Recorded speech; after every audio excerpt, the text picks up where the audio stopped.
Olá pessoal, sejam bem-vindos à parte 2 da aula sobre o filocordata, especificamente sobre os répteis. Eu sou a professora Juliana e vamos para a aula.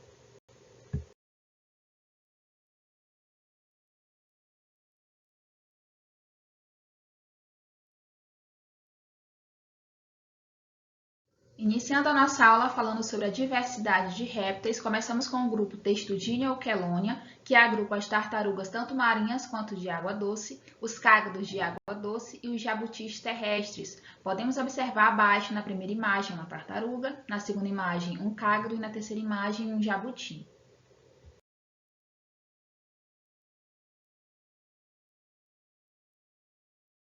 Esse grupo apresenta placas ósseas dérmicas, como a carapaça dorsal e o plastão ventral, e as vértebras e costelas fundem-se a essas estruturas, que vão servir para a proteção do corpo do animal. Também são recobertas por escudos córneos de origem epidérmica, como podemos observar nas imagens abaixo.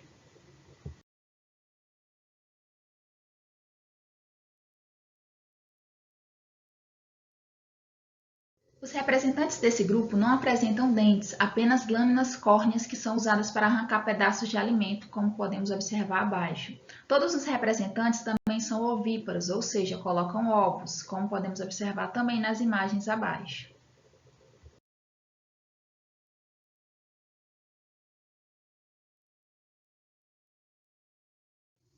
O segundo grupo de répteis é o Lepidosauria. Os representantes desse grupo vão apresentar escamas epidérmicas que vão recobrir o corpo e sofrem mudas.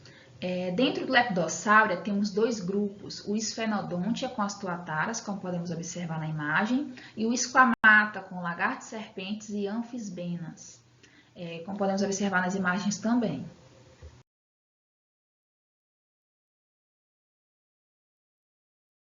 Na aula de hoje, vamos dar destaque para o grupo Squamata.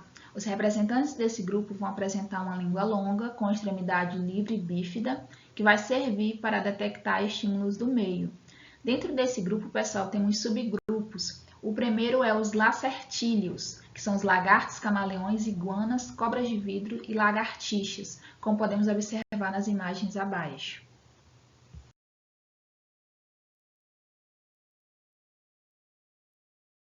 Dentro desse subgrupo, temos uma característica bastante interessante, que é a autotomia, que é um mecanismo de fuga que consiste em abandonar parte da cauda.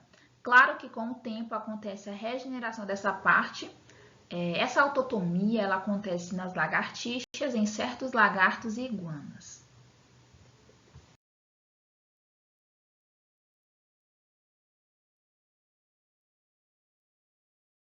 Nesse subgrupo, pessoal, temos alguns representantes interessantes, como na primeira imagem o monstro de Gila, do gênero Eloderma, que é o único gênero de lacertílio venenoso. Na segunda imagem temos o dragão de Komodo, que é um lagarto de grande porte.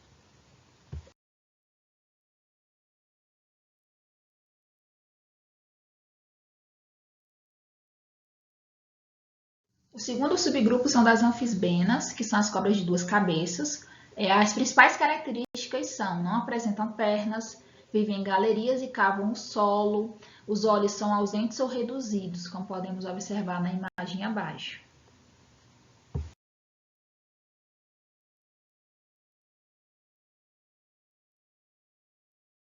O terceiro subgrupo são das serpentes. As principais características são: não apresentam pernas, o corpo é muito alongado e apresentam modificações anatômicas internas, como pulmão esquerdo muito reduzido ou ausente, o rim direito é anterior ao esquerdo e as gônadas podem apresentar um deslocamento semelhante.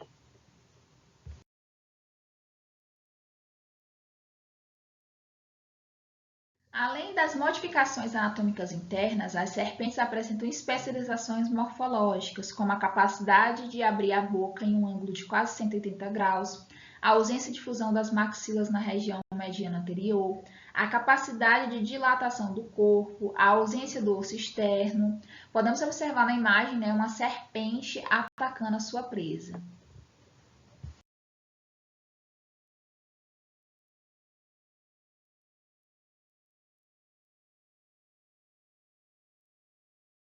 Em relação às estratégias para a captura de presas, temos dois tipos: a constrição, realizada pelas jiboias, sucuris e pitões, como podemos observar nas imagens,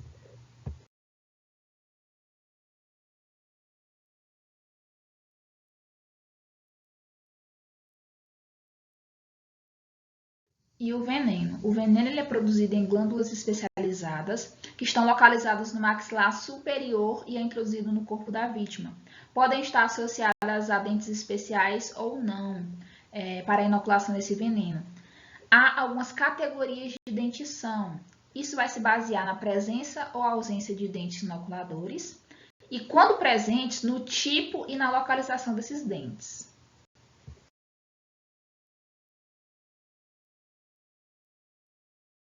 A primeira categoria de dentição é a áglifa.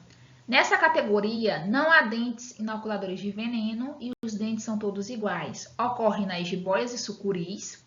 Podemos observar na imagem abaixo uma fotografia do crânio de uma serpente com esse tipo de dentição. Todos os dentes são iguais, não há dentes inoculadores de veneno. Ocorre nas jiboias e sucuris, pois elas têm uma estratégia de capturar sua presa através da constrição.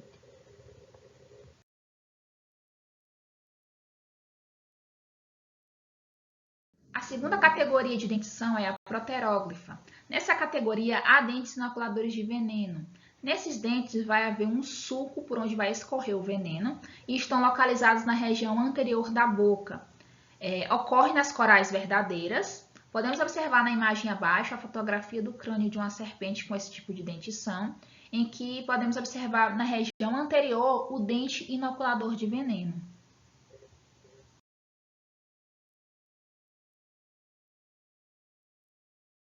A terceira categoria de dentição é a opistóglifa. Nessa categoria, há dentes inoculadores de veneno. Nesses dentes, há um sulco por onde escorre esse veneno. Estão localizados na região posterior da boca, ou seja, no final da boca da serpente. Ocorre nas cobras-cipó, mussuranas e na maioria das falsas corais. Podemos observar abaixo a fotografia do crânio de uma serpente com esse tipo de dentição, em que na região posterior da boca está localizado o dente inoculador de veneno.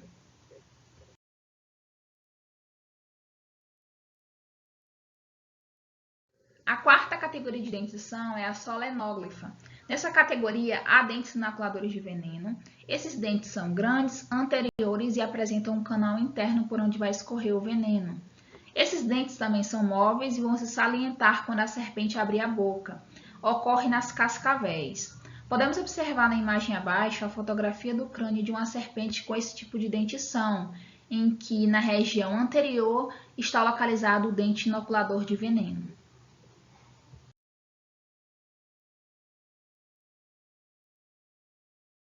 Bom, voltando para os grupos de répteis, o terceiro grupo é o Archossauria, com os representantes crocodilos, os répteis fósseis voadores, os pterossauros, os dinossauros fósseis e as aves. Esse grupo vai apresentar algumas características, como escamas e placas córneas epidérmicas, que vão revestir o corpo do animal, e também placas ósseas dérmicas. Esses animais são semiaquáticos, ou seja, estão presentes no ambiente terrestre e também no ambiente aquático. São encontrados também em água doce e no mar. Todos são ovíparos.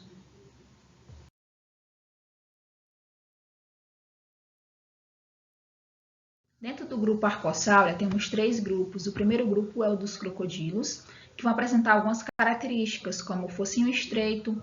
Quando a boca está fechada, é possível ver os dentes superiores e inferiores. São encontrados em água doce, no mar e em águas salobras.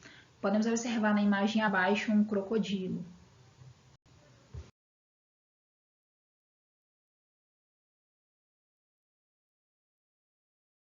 O segundo grupo é dos jacarés, vão apresentar algumas características como o focinho mais largo. Quando a boca está fechada, é possível ver os dentes superiores, mas raramente alguns inferiores, e são encontrados em água doce. Podemos observar na imagem abaixo um jacaré.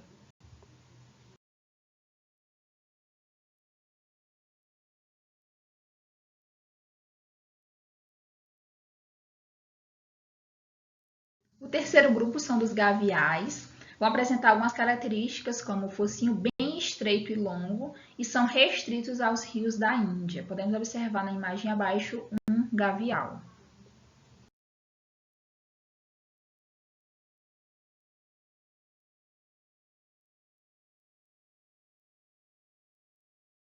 Chegamos ao fim da nossa aula sobre os répteis. Essas foram as referências utilizadas e na descrição do vídeo será colocado um link para uma atividade no Google Forms referente ao assunto da nossa aula, com 5 questões e para a participação de todos. Bons estudos!